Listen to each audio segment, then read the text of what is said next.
So what we're going to do is prop up our valley using battens down the side, because here it has no support. The batten ends here, the valley's underneath it.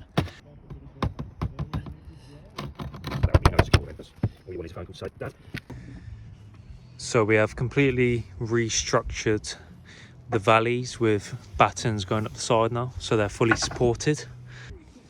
So we've put the tiles back on and recut them so they're more in line with the valleys. Now we're just going to give it a dust down.